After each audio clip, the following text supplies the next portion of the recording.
Allez les amis, on est parti pour parler de puissance de matrice et notamment de puissance de matrice diagonale, comme par hasard, celles qui sont les plus simples parce que les mathématiciens sont paresseux, il faut le reconnaître. On se fait ça tout de suite.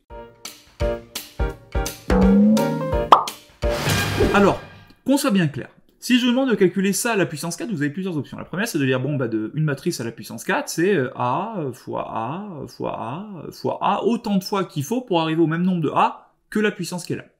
Deuxième rappel, n'importe quelle matrice à la puissance 0, c'est l'identité, en tout cas les matrices carrées à la puissance 0, c'est l'identité c'est la matrice identité avec le même nombre de lignes et colonnes que la matrice initiale.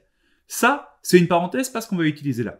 Nous, ce qui nous intéresse le plus, c'est que quand on a une matrice qui est diagonale, c'est-à-dire où il n'y a que des zéros, sauf sur la diagonale, alors A puissance 4, c'est la puissance mise sur chacun des coefficients de la diagonale. Si c'était la puissance 5, on aurait mis puissance 5, et ainsi de suite, et ainsi de suite. Du coup, cette matrice à la puissance 4, c'est tout simplement moins 1 puissance 4, donc 1, 2 puissance 4, 2, 4, 8, 16, et 3 puissance 4, 3, 9, 27, 27 fois 3, 3 fois 7, 21, 3 fois 20, 60, 80.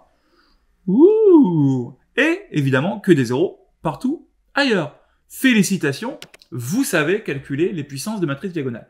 Pourquoi c'est très bien? Eh bien parce que peut-être que n'importe quelle matrice, finalement, quand on veut calculer sa puissance, on n'a qu'à la mettre sous forme diagonale. Je ne vous spoil pas plus, c'est la prochaine vidéo. En attendant, allez vous chauffer le cerveau sur les petits exercices en dessous. À vous de jouer, vous êtes des champions.